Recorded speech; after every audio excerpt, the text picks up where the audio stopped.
Excella Education Study in USA assured scholarship. Contact 9881 96666. నమస్తే, welcome to I dream. నేను మహేశ్వరి. చిట్టుపొట్ల మధుసూదన్ శర్మ గారు, ఈ పేరు వినగానే అందరికీ టక్కున గుర్తొచ్చేది వంటింటి చిట్కాలు.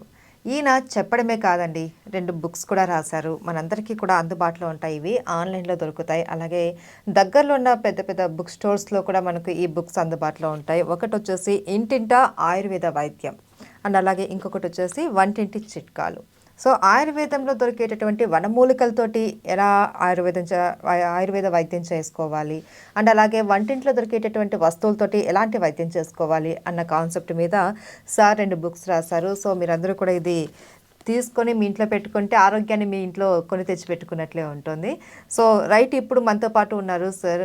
మరి ఈరోజు పేను కొరుకుడు, ఇది చాలామందికి వస్తూ ఉంటుంది. దానికి భయపడిపోతూ ఉంటారు. తలంతా కూడా ఈ పేను కొరికినట్టు అయిపోయి ఆ భాగం అంతా కూడా ఒక ఎంటీ అయిపోతూ ఉంటుంది, మచ్చలాగా ఏర్పడుతూ ఉంటుంది. సో దీనికి ఆయుర్వేదంలో కావచ్చు, అలాగే వంటింట్లో దొరికేటటువంటి వస్తువులతోటి మనం ఎలా ట్రీట్మెంట్ చేసుకోవాలి, వీటి గురించి సార్ని అడిగి తెలుసుకుందాం. నమస్తే సార్. నమస్తే సార్, పేను కొరుకుడు అంటూ ఉంటారు. సో ఏంటంటే చాలామంది పిల్లల్లో కూడా వస్తూ ఉంటుంది ఇది ఎక్కువగా కూడా. వాళ్ళు బయట పోలేరు, అదంతా కూడా ఒక ప్యాచ్ లాగా ఏర్పడిపోతూ ఉంటుంది. దీనికి మీరు చెప్పే వంటింటి చిట్కాలు ఏంటో మాకు తెలియజేస్తారా? చెప్తానమ్మా. నిజంగా పేను కొరుకుడు అని ఉంది కదమ్మా, చాలా మందికి ఇదే పేరు మీద ఆ సమస్యను వ్యవహరిస్తుంటారు. అవును, పేనుకి ఈ యొక్క సమస్యకి సంబంధం లేదు. చాలా మందికి తెలియక, ఎందుకంటే తల మీద జనరల్ ఇట్లాంటి సమస్య వస్తుంది కాబట్టి పేను కొరకడం వల్ల అలా అయ్యింది అనేసి అనుకుంటారమ్మా. దానికి సంబంధం లేదు. అదేమంటే ఒక వ్యాధి నిరోధక శక్తి తక్కువ ఉన్నటువంటి వాళ్ళలోనే ఈ సమస్య వస్తుందమ్మా. పేలకు దీనికి సంబంధం లేదు. దీన్నే ఆధునికంగా అలోపీషియా అనేటువంటి పేరుతో పిలుస్తుంటారమ్మా. అలోపీషియా ఏరియేటా అంటే ముఖ్యంగా ఎక్కువ శాతం మందిలో తల మీద అక్కడక్కడక్కడక్కడ ప్యాచెస్ ఏర్పడతాయి. హెయిర్ అంతా గుండ్రంటి కానీ ఇర్రెగ్యులర్ షేప్ లో ప్యాచెస్ ఏర్పడుతుంటాయి. ఆ భాగంలో వెంట్రుకలు రావు అనమాట. అది కొంతమందిలో మాత్రము ఈ యొక్క కనుబొమ్మలు, మీసాలు, గడ్డాల ప్రాంతంలో కూడా వస్తుంటుందమ్మా. పేను కొరుకుడు అని చెప్పి చెప్తుంటారు దీన్ని.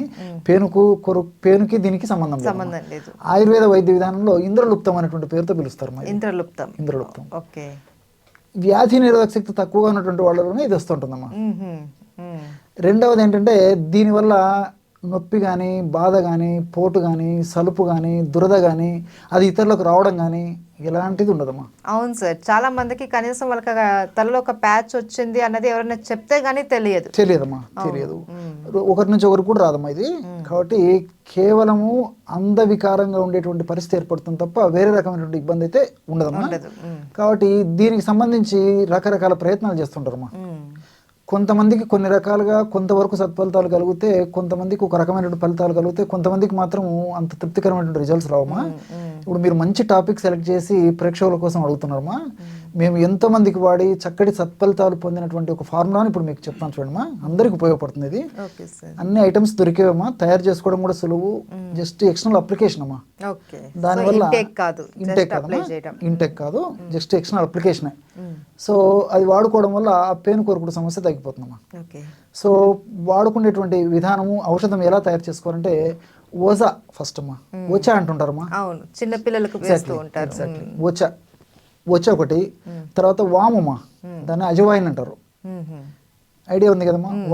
వాము అజవాయిన్ అదొకటి. తర్వాత నల్ల జీలకర్ర, బ్లాక్ క్యూమిన్ అంటారమ్మా, నల్ల జీలకర్ర. తర్వాత ఈ కొబ్బరి చిప్పలు. జనరల్గా ఏమంటే కొబ్బరి తినేసి కొబ్బరి నీళ్లు తాగేసేసి మనం చిప్పలు పడేస్తాం. ప్రకృతి అందులో కూడా ఔషధ కూడా నిక్షిప్తీకరించి మనకి ఆరోగ్యం కోసం ప్రకృతి మనకు ప్రసాదించిందమ్మా. కొబ్బరి చిప్పలు, ఈ 4 పదార్థాలతో మంచి ఔషధం తయారు చేసుకోవచ్చు. ఎందుకంటే అన్ని సమభాగాలు తీసుకోవాలి. ఓస, వాము, నల్ల జీలకర్ర, టెంకాయ చిప్పలు, కొబ్బరి చిప్పలు.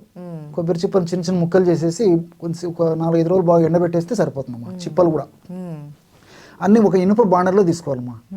ఇనుప బాండర్లో తీసుకొని పొయ్యి మీద పెట్టేసేసి బాగా మండించేసరికి అదంతా కాలిపోయేసేసి మసిలాగా అయిపోతుందమ్మా. మొత్తం కాలిపోయేసేసి మొత్తం మసి అయిపోతుంది అనమాట. అది ఆ విధంగా మసి కానీ లేదా బూడిద కానీ మొత్తం కాలిపోవాలి.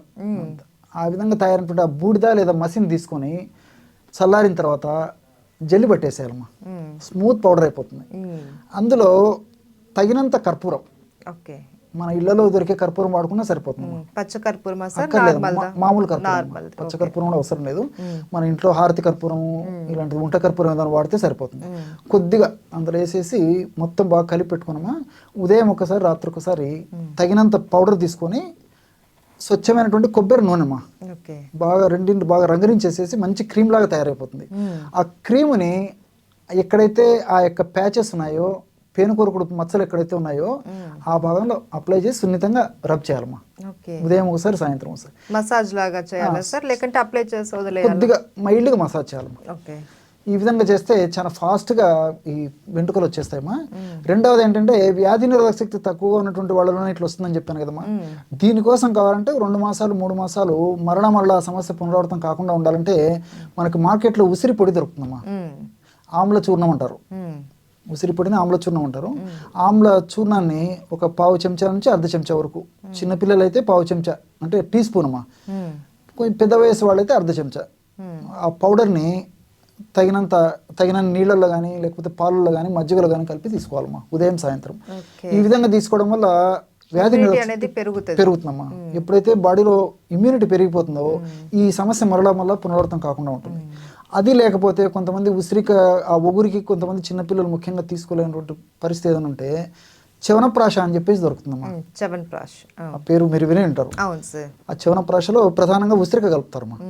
సో మంచి స్టాండర్డ్ కంపెనీ తయారు చేసేటువంటిది మనం విచారించుకొని తెచ్చుకున్నట్లయితే ఆ చవనప్రాశ ఆ యొక్క లేహ్యం హల్వాలా ఉంటుంది. ఒక అర చెంచా ఉదయము, అర చెంచా సాయంత్రం చప్పరించేసేసి పాలు తాగినా సరిపోతుందమ్మా. చిన్నపిల్లలు కానీ పెద్దవాళ్ళు కానీ హాఫ్ స్పూన్, పెద్దవాళ్ళు అయితే 1 స్పూన్ అమ్మా. ఇక్కడ చవనప్రాశ మాత్రం షుగర్ ఉన్నటువంటి వాళ్ళు, వెయిట్ ఉన్నటువంటి వాళ్ళు వాడకూడదు. అందులో కొద్దిగా స్వీట్ ఉంటుంది కాబట్టి వెయిట్ షుగర్ ఉన్నటువంటి వాళ్ళు వాడుకోకూడదు. మిగతా వాళ్ళందరూ వాడుకోవచ్చు. ఉసిరిక చూర్ణం అయితే ఇంకా అందరూ వాడుకోవచ్చు. అంటే ఉసిరికాయ చూర్ణం అన్నది డయాబెటిక్ వాళ్ళకి కూడా మంచిది. ఎగ్జాక్ట్లీ, వెయిట్ వాళ్ళకి మంచిది, డయాబెటీస్ వాళ్ళకి మంచిది, చిన్న పిల్లలకు మంచిది, రెసిస్టెన్స్ పెరుగుతుంది, సి విటమిన్ ఉంది కదమ్మా, ఇమ్యూనిటీ పెరుగుతుంది, మంచి యాంటీ ఆక్సిడెంట్ గా పనిచేస్తుంది. ముందు భవిష్యత్తులో జబ్బులు రాకుండా కూడా ఉపయోగపడుతుంది. Multi benefits ఉంటాయమ్మా. ఉసిరిక పొడి అందరూ వాడుకోవచ్చు. చవనప్రాశ మాత్రం ఈ వెయిట్ ఉన్నటువంటి వాళ్ళు, అదేవిధంగా షుగర్ ఉన్నటువంటి వాళ్ళు మినహాయించి అందరూ వాడుకోవచ్చు. ఓకే. అండ్ సార్, ఈ ఉసిరి చూర్ణం అన్నారు కదా, ఇది మనం ఇంట్లో ప్రిపేర్ చేసుకోవచ్చా? చేసుకోవచ్చమ్మా.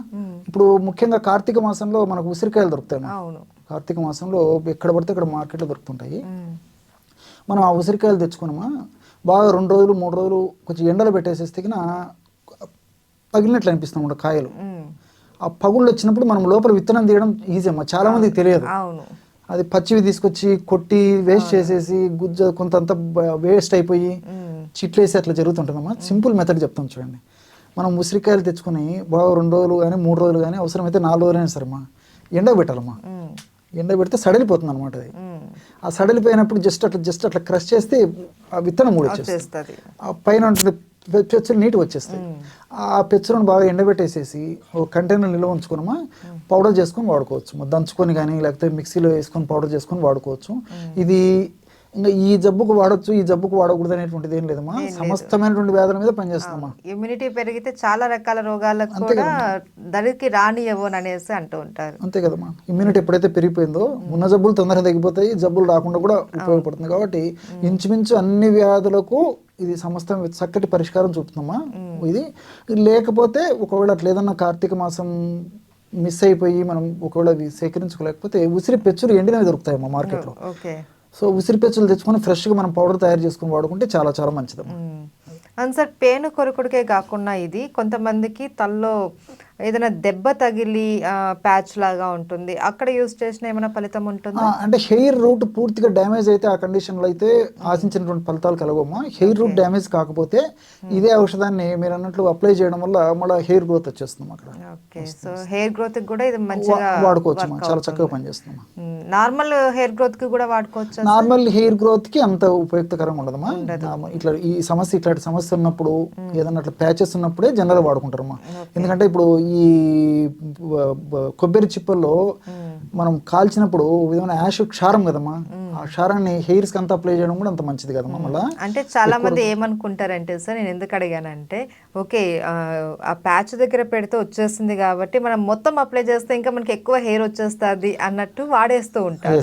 సో అందుకోసమని నేను ఈ క్వశ్చన్ అడిగాను. వాడుకోకూడదమ్మా, ఎందుకంటే క్షారం ఉంది కాబట్టి ఇది కొన్నాళ్ల పాటు ఉన్నటువంటి సమస్య ఎక్కడైతే ఉందో అక్కడ చేస్తే అక్కడ ఉన్నటువంటి దోషాలను రెక్టిఫై చేస్తున్నామా.